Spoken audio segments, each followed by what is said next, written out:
अखबारों के पन्ने से इतिहास नहीं लिखा जाता। हमारे मित्र भैरव सिंह शेखावत पोखरण की मिट्टी लेके घूमने लगे। केवल प्रधानमंत्री वक्तव्य नहीं देते हैं, केवल रक्षा मंत्री वक्तव्य नहीं देते हैं, सरकारी अधिकारी भी आजकल वक्तव्य देते हैं, और वो अधिकारी इस तरह का वक्तव्य देते हैं जैसे वो लड़ाई के लिए कल तैयार है। व्यक्तिगत मामले में मैं इस बारे में बहुत स्पष्ट हूँ कि परमाणु बम की राजनीति विनाश की राजनीति है, ये मृत्यु की राजनीति है, ये मानवता के संहार की राजनीति है। लेकिन परमाणु बम हमें बनाना चाहिए या नहीं, ये अधिकार हमारा है, इसके ऊपर कोई रोक नहीं लगाई जा सकती। दुनिया के बड़े राष्ट्र इस पर रोक लगा करके स्वयं परमाणु बम बनाएं, ये स्वीकार नहीं किया जा सकता। और इसी नीति को भारत ने इतने वर्षों तक अपनाया और उसे चलाया भी। हमने कहा कि हम परमाणु शक्ति के बारे में शोध करेंगे, उसको मानवता के विकास के लिए उपयोग में लाएंगे, लेकिन हमने हमेशा कहा कि हम संहार के लिए इसका इस्तेमाल नहीं करेंगे। देश को ज़रूरत होगी तो उस बारे में अपना विकल्प खुला रखेंगे। हम उस बात से अलग अपने को नहीं कर पाते हैं, क्योंकि जगमोहन जी के बड़े साहसपूर्ण और उत्साह भरे भाषण से मेरे मन पर कोई बड़ा प्रभाव नहीं पड़ा, क्योंकि वो भाषण बड़ा बचकाना भाषण था। बचकाना इस माने में कि उन्होंने कहा कि हर प्रधानमंत्री की फाइल के टेबल पर वो फाइल गई, दुनिया के लोग इसको सुन करके हंसेंगे। जगमोहन जी पढ़े लिखे आदमी हैं, उनसे ज़्यादा मैं अपेक्षा करता था। कौन फाइल किस प्रधानमंत्री के यहाँ जाती है, इसकी चर्चा तो मैं नहीं करूँगा। मैं भी थोड़े दिन प्रधानमंत्री था। जगमोहन जी, मेरे पास कोई प्रधानमंत्री के हैसियत से ये फाइल नहीं आई थी। कुछ कहना चाहते? मैंने सिर्फ ये कहा था कि as reported in the press this file has been in the file का मतलब है कि this decision was pending with every prime minister. I didn't say that I believe in it. It is totally wrong. No such decision was pending before any prime minister, and this is totally a total lie. And it is irresponsible. It is maligning the whole system of government in this country. अगर आपको जानना चाहता हूं, मैं उस file के बारे में नहीं कहता, लेकिन आपको याद होगा श्री राजीव गांधी ने दुनिया के सामने कहा था कि दुनिया बिना अणु शक्ति के हथियारों के बिना हो, और जिस दिन दुनिया ने उसे स्वीकार नहीं किया था, उस दिन से भारत ने अपने विकल्प को कभी बंद नहीं किया। उस दिशा में कदम उठते रहे और कदम चलते रहे। मैं कुछ इससे अधिक कहना नहीं चाहता, क्योंकि आज एक होड़ लग गई है कि हमने बम फोड़ा या किसी और ने उसमें सहायता की। मैं प्रधानमंत्री जी को बधाई देता हूं या धन्यवाद दूं कि उन्होंने कहा कि दूसरों ने भी कुछ उसमें हिस्सा बटाया। एक सदस्य ने, शायद इन्होंने ही कहा कि ये उनकी उदारता थी कि दूसरों के बारे में उन्होंने कुछ कह दिया। मैं इसलिए नहीं कह रहा हूँ इस बात को।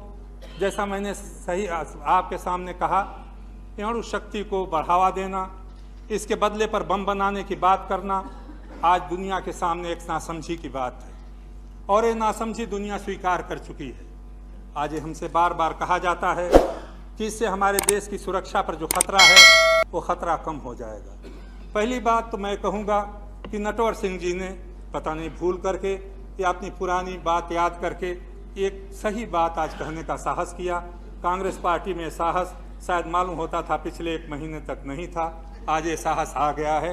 मैं इसके लिए उनको बधाई देता हूँ। मैं इसलिए कहना चाहता हूँ कि हमारी सुरक्षा के ऊपर कोई खतरा नहीं था, और अगर खतरा था तो पोखरण के बम से कम नहीं हो गया है। तो खतरा अपनी जगह पर है।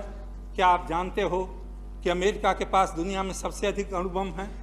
अमेरिका 12 वर्षों तक वियतनाम में लड़ता रहा, बेआग पिग में दोनों फौजें आमने सामने खड़ी रहीं। अमेरिका के लोगों ने बम क्यों नहीं चला दिया? रूस के पास दूसरे नंबर का अणु बम है दुनिया में, वो देश टूट गया, बिखर गया। उसके राज्यों के 4 या 5 राज्यों में आज भी अणु बम है। कहाँ चला गया? 12 हो 11 हो, हम उसमें नहीं जाते। अणु बम से सुरक्षा नहीं बढ़ती। अणु बम की बात करके सुरक्षा पर खतरा बंद करके आपने देश के लोगों का मनोबल नहीं बढ़ाया है। देश के लोगों के सामने एक कल्पनित आपने खतरा पैदा किया है अपना बाहुबल पुजवाने के लिए। ये कोई अच्छी बात नहीं है। राजनीति में अभी कहा गया हमने इतिहास पर हस्ताक्षर कर दिए हैं। इतिहास पर हस्ताक्षर करने के लिए भारत के इतिहास को विकृत मत कीजिए। एक खतरनाक खेल है, क्योंकि इतिहास बड़ा क्रूर निर्णायक होता है। इतिहास कोई एक दिनों में नहीं लिखा जाता, अखबारों के पन्ने से इतिहास नहीं लिखा जाता, लोगों के कुछ प्रशस्ति गानों से इतिहास नहीं लिखा जाता।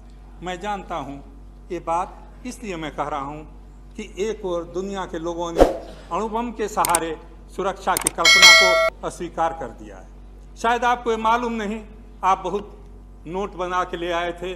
आज दुनिया ये भी मानती है कि हिरोशिमा में बम गिराने की ज़रूरत नहीं थी।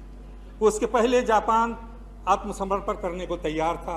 आज अमेरिका के लोग भी ये कहते हैं कि वो बम नहीं भी गिरता तब भी वही हादसा होता या वही फल होता उस लड़ाई का जो जापान में हुआ था उसके बाद। लेकिन आज भी फिर उसी बात को कहते जा रहे हैं। मैं उन बातों को दोहराना नहीं चाहता जिसको नटवर सिंह ने कहा, लेकिन कौन नहीं जानता पिछले 8-10 वर्षों में हमारे देश के और चीन के रिश्ते अच्छे बने। पाकिस्तान के साथ हमने अपने संबंध सुधारने का प्रयास किया। हमारे मित्र गुजराल साहब आज बहुत दुखी होंगे, क्योंकि उनकी गुजराल डॉक्ट्रिन पता नहीं कहाँ चली गई। मैंने तभी उनसे कहा था कि डॉक्ट्रिन मत बनाइए, ये डॉक्ट्रिन बहुत दिन चलने वाली नहीं है। आज अटल जी आपको भी मैं कहता हूँ, ये पुरुषार्थ का ये ढोंग पीटना ये देश के लिए खतरनाक होगा। ये आपके लिए कोई लाभदायक भी होने वाला नहीं है, क्योंकि ये खतरनाक खेल है। दुनिया में अगर ये होड़ लग गई, और जो होड़ है अगर इस उपमहाद्वीप में होड़ लग गई जैसा आज दिखाई पड़ता है, तो पता नहीं इस उपमहाद्वीप का क्या होने वाला है। हम कहते हैं, अभी मैंने सुना, हम दुनिया के इतिहास में एक अपना रोल अदा करेंगे, हम किसी से डरते नहीं, हमने अपना स्थान बना लिया। किसके सामने ये बातें कह रहे हो? जब सारी दुनिया आज हमारे बारे में जानती है। मार्च 1997 में सभापति जी हमारे देश पर 91 बिलियन डॉलर का कर्जा था। 15 बिलियन डॉलर का कर्जा हमारे और लोगों का था जो NRIs हैं, और दूसरा 102 बिलियन डॉलर का कर्जा लेकर के आज हम दुनिया को एक नई राह दिखाने के लिए एक नए संकल्प के साथ चल रहे हैं। अणुबम से कोई फायदा हो या नहीं हो, जिस दिन से इस अणुबम को फोड़ा है आपने, रुपए की कीमत डॉलर के उसमें 2 रुपया कम हो गई है। 112 बिलियन डॉलर आज कर्जा इस देश के ऊपर और लग गया, 212 बिलियन डॉलर और बढ़ गया है। ये बात आप देश को क्या बता सकते हैं? ये 212 billion dollar Bharatiya Janata party नहीं देगी, समाजवादी पार्टी नहीं देगी, चंद्रशेखर और गुजराल और शरद पवार नहीं देंगे। ये पैसा देश के गरीबों के लोगों के पॉकेट से आएगा। कहते हैं पैसे की कोई कमी नहीं है। मैं नहीं जानता हमारे मित्र जसवंत जी कहाँ हैं, उनके ऊपर क्या गुजर रही होगी।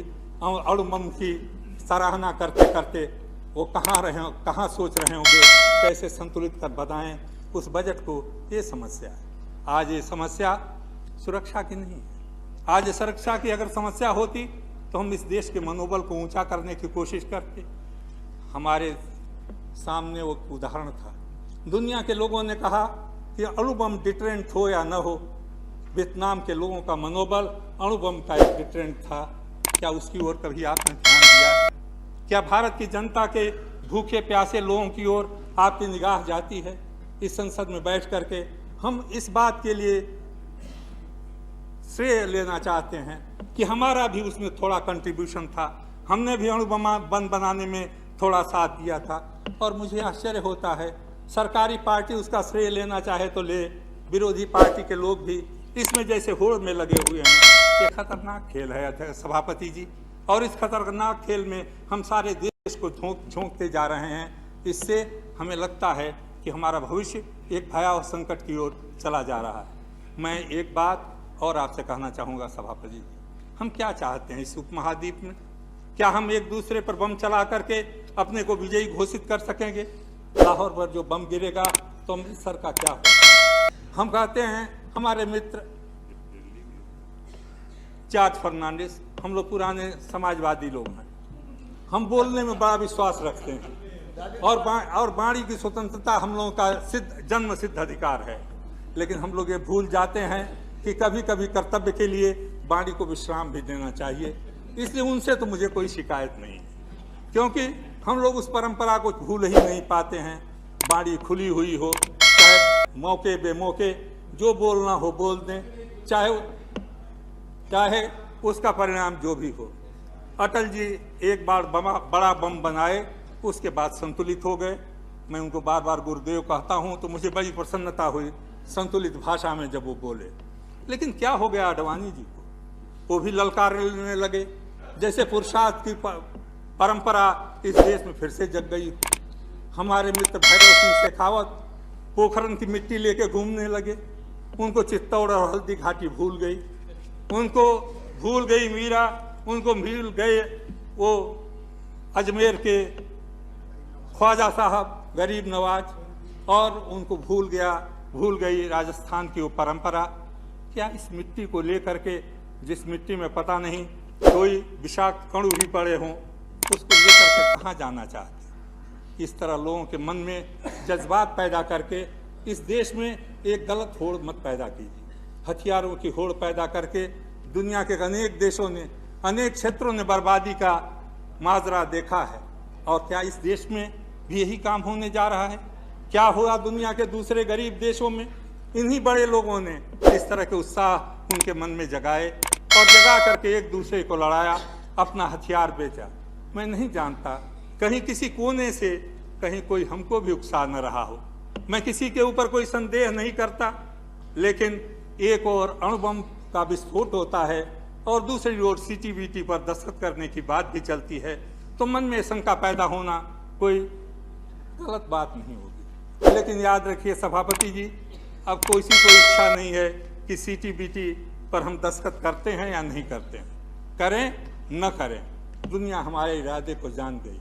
अभी किसी भाई ने कहा, जो गुप्त था, जो लोगों की निगाह से छिपा हुआ था, हमने दुनिया के सामने उसको रख दिया। जिसके खिलाफ हम ये काम करने जा रहे हैं, उसको हमने एक बड़ा भारी अवसर दिया है। मैं नहीं जानता वही भूल नवाज शरीफ साहब नहीं करेंगे।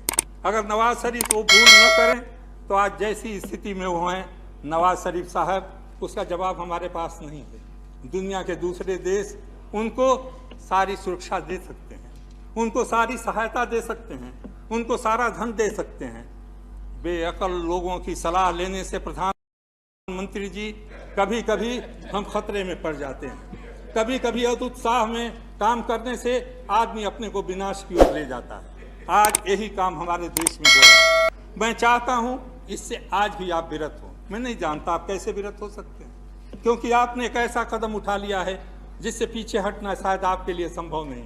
मैं जानता हूं ये कदम उठाए गए हैं पुरुषार्थ के बल पर नहीं, अंदर से कांपता हुआ दिल ऊंचे स्वरों में कुछ कह करके दुनिया को लुभाना चाहता है, दुनिया को दिखाना चाहता है हम असमर्थ नहीं हैं, हम अपंग नहीं हैं, हमारे अंदर शक्ति है, हमारे अंदर क्षमता है। तुलसीदास ने कहा है, सूर समर करणी करह कहीं न जना वहीं आप, विद्यमान रण पाई के कायर करहीं प्रलाप। ये प्रलाप जो है ये सामर्थ्य का द्योतक नहीं है। ये प्रलाप जो है ये कमजोरी है, ये मन का डर है। इस मन के डर को अपने मन से निकालिए। भारत ऐसे बड़े देश की सुरक्षा के ऊपर अगर खतरा है तो उस खतरा अणुबम से दूर नहीं होने वाला है।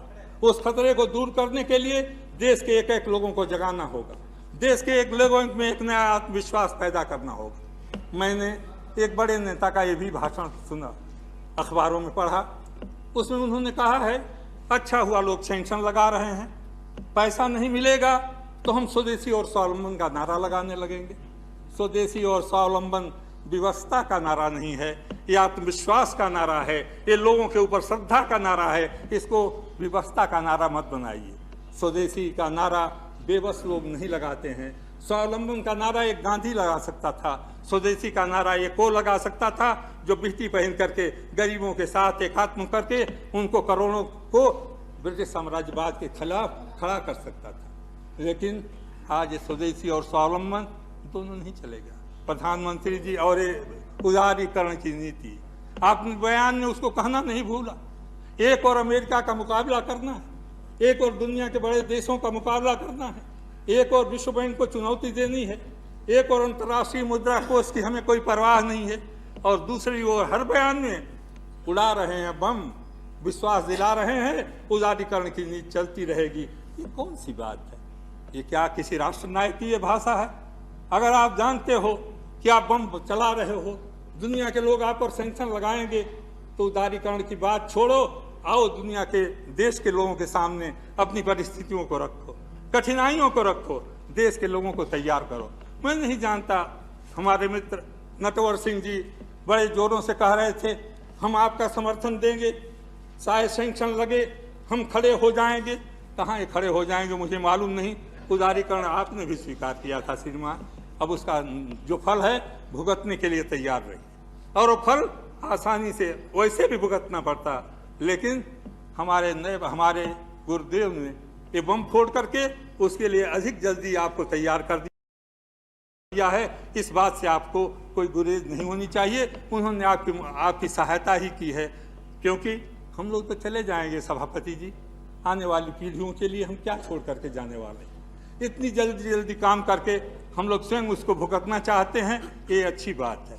नहीं तो किसी भ्रम में देश की जनता रह जाएगी शायद कि उदारीकरण से कोई बड़ी भारी सफलता, बड़ा भारी विकास, बड़ा भारी उत्थान होने वाला है, और उस उत्थान के बल पर देश एक नई दिशा की ओर जा रहा है। मैं सभापति जी बहुत विनम्र शब्दों में कहूँगा, मैं आलोचना के लिए नहीं कह रहा हूँ, मुझे एक भयंकर भविष्य दिखाई पड़ रहा है। मुझे ऐसा लग रहा है कि हम जाने अनजाने उस दिशा में जा रहे हैं जिसका ज्ञान हमें नहीं है। यदि हम दुनिया के इतिहास को थोड़ा झांक करके देखे होते, जरा रुक करके सोचे होते, जरा ये सोचे होते कि अगर 20-24 वर्षों तक ये विस्फोट क्यों नहीं किए गए, तो शायद हमें उन्हीं फाइलों के पन्ने में मिल जाता कि विस्फोट करना आसान है, उसके परिणामों को भुगतना कोई आसान नहीं होता। और उसकी क्या ज़रूरत थी? क्या वो विस्फोट जरूरी था? क्या अणु शक्ति में हमको सामर्थ्य देने के लिए उसकी ज़रूरत थी? हमारे वैज्ञानिक जो कर रहे हैं उसके लिए वो बधाई के पात्र हैं। लेकिन एक नई बात और चल गई है अध्यक्ष महोदय, केवल प्रधानमंत्री वक्तव्य नहीं देते हैं, केवल रक्षा मंत्री वक्तव्य नहीं देते हैं, सरकारी अधिकारी भी आजकल वक्तव्य देते हैं, और वो अधिकारी इस तरह का वक्तव्य देते हैं जैसे वो लड़ाई के लिए कल तैयार है। जनतंत्र में ये कैसे हो गया? हमने अडवाणी जी का एक भाषण अखबारों में पढ़ा था कि वो राष्ट्रपति प्रणाली लागू करना चाहते हैं। पता नहीं राष्ट्रपति प्रणाली कब आएगी, लेकिन अटल जी ने अपने कार्यालय में राष्ट्रपति प्रणाली लागू कर दी। सरकारी ऊंचे पद पर एक पार्टी के सदस्य को बैठा करके उन्होंने एक नई परंपरा को कायम किया है, और उन सदस्य को वो शपथ लिए हों चाहे न लिए हों उससे कोई फर्क नहीं पड़ता। लेकिन उनका जब टीवी पर मैं भाषण सुन रहा था तो मैं समझता हूँ अडवाणी जी भी उस जोश से नहीं बोल सकते जिस जोश से वो बीजेपी की सराहना कर रहे थे और कह रहे थे कि हम दुनिया को दिखा देंगे हमारे पास कितनी सामर्थ्य है। मत कीजिए इस काम को। जब आप कर लेंगे संशोधन संविधान में, जब राष्ट्रपति प्रणाली आ जाएगी, जब इस फाइल सिस्टम इस देश में लागू हो जाएगा, तब इन सरकारी कर्मचारियों को अधिक उत्साह के साथ अधिक खुल करके बात करने की आप छूट दीजिए, मुझे कोई एतराज़ नहीं। लेकिन मुझे ऐसा लगता है कि इसी सिस्टम को नीचे नीचे आप कुरेद देना चाहते हैं, इसी सिस्टम को आप नीचे नीचे तोड़ देना चाहते हैं। ये खेल अगर बहुत दिन चलता रहा तो इसके परिणाम बुरे होंगे। ये मत समझिए कि हमारे वीरता भरे भाषणों से दुनिया पर कोई प्रभाव पड़ रहा है। दुनिया हमारी मखौल कर रही है, दुनिया हमें हंस रही है। जो लोग आपकी तारीफ कर रहे हैं वो इसलिए कर रहे हैं कि इस बर्बादी के रास्ते पर और तेज़ी से चलें। मैं आया हूँ यहाँ पर केवल ये कहने के लिए अब भी समय है, चेतिए। ये बम नहीं, लोगों का मनोबल बढ़ाने की कोशिश कीजिए, उसी में भारत का भविष्य है। इस रास्ते से जितनी जल्दी आप विरत हों और इस देश को जितना जल्दी इस जज्बातों की दौड़ से छुटकारा दिला सकें, वो हमारे लिए, देश के लिए एक नए भविष्य का सूत्रपात होगा। धन्यवाद।